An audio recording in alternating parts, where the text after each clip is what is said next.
local friendly handyman. Yeah, how are we doing? Okay, well, where do I start? Right, you got my video the other day. Yeah, throat's still tight. Yeah, started off. It was a real strange one. Went out to see some friends on Thursday night. Got back around about 10:30.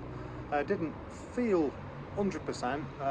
Had a couple of lumps, like like a rash or something, and I thought, well, take an antihistamine, have a quick shower, hit the sack, and see what it's like in the morning. But as you can see, I'm still all puffy. Yeah, so in the morning, this side of the face was out here. All my eyes were closed, all my head was swollen up.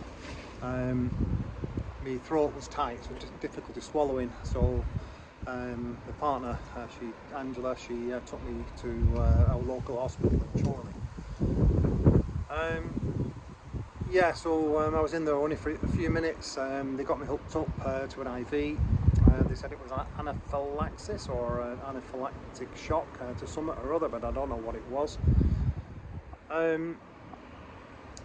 Yeah, so I was in there 6 hours. The swelling went right down. I felt a lot better. So they said, right, I think you're okay now, so get home. So I was home 6 hours, so it was about 9 o'clock, 10 o'clock. This side started swelling up, and this went the same, but even worse. But when it came out, it dropped down. And it was funny at the time, like, because Elephant Man and all, So off we went to Preston. This is Royal Preston Hospital. We got in there about, I think, 11:10, something like that. Went to the reception, stated the case, anaphylaxia. Right, sit in the waiting room. So an hour went by, 2 hours went by. Everything's starting to swell up. Now my lips are starting to swell up. My throat inside's starting to swell up. So Angela went to the desk and said, come on, it's getting worse. But at this point I was in no fit state. I was dizzy, everything, couldn't think straight, anything like that. So I guess everything else was swelling up as well. So yeah, so 2 hours later, they took my bloods, and they said, right, go sit down, doctor will come. And there was a girl at the side of me, I think she was only mid-teens, maybe late teens, 20, something like that. She had a peanut allergy, but she'd used an EpiPen. And we were sat side by side. Angela was talking to her mother. And it got to, I don't know, 6:30, 6:45 at this point. I'd still not seen a doctor. We went and asked. And somebody come and said, oh, you're looking a lot worse than what you were when you come in. Oh, right, right, leave it with us. So nothing. So I went and saw the head of the, I don't know what you call it, A&E, and said, look, what's going on? I'm not well. They said, well, there's another 9 people before you, so you could be another 9 hours. And I said, right, I'm not having this. So I signed myself out. They said, well, you shouldn't do that. I said, well, I'm not getting anything here. So I thought, right, no. So Angela chucked me in the car and off we went to Chorley. Went to the desk at Chorley Accident and Emergency. They looked at me.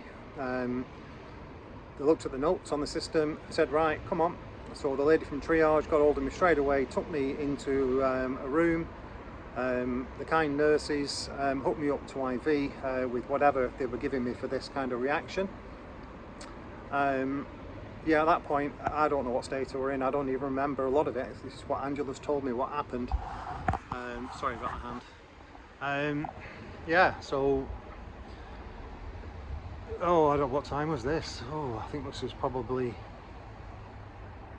by this point now, it's about, I don't know, 10:30 in the morning. So I was there, then down to MAU. The guys at MAU looked after me really, really well.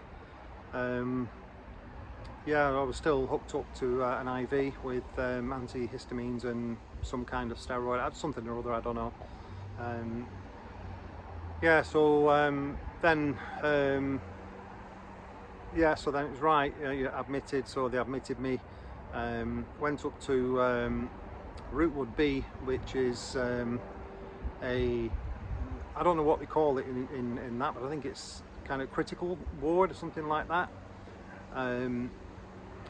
So I was in there, they looked after me really well, the nurses checked me all night, every hour, all night, and I woke up in the morning feeling a lot better, and yeah, they did the tests, the doctor came round, or the consultant or whatever, and said, you know, you're a lucky man,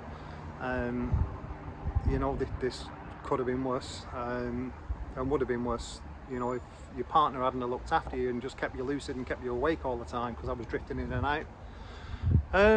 Yeah, so this will go soon enough, yeah, but it all, tell you what, yeah, that's scary stuff. So I'm now home, I can't drive, I'm on the meds, so it's only fair not to drive, so I'm not going to bother with that.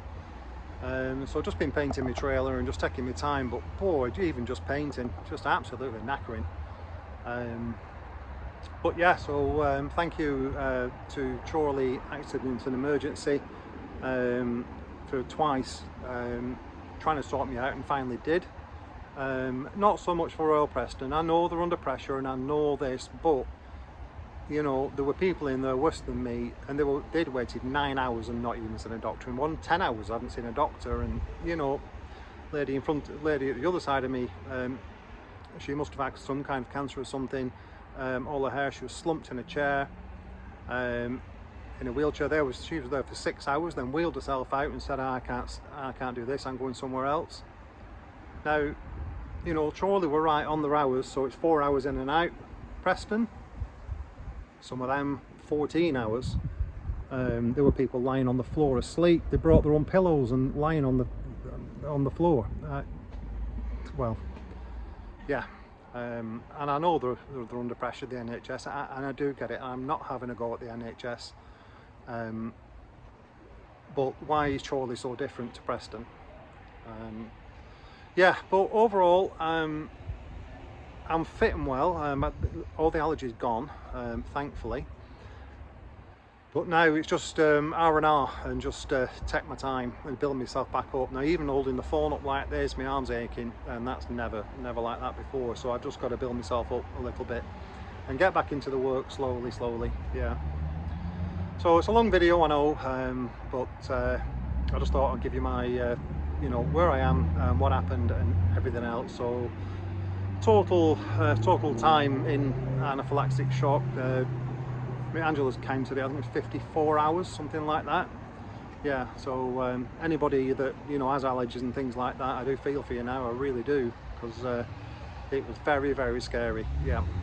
So I'm going to crack off now, so it's another one from me, the local friendly handyman, and I'll be a lot fitter next time. Cheers.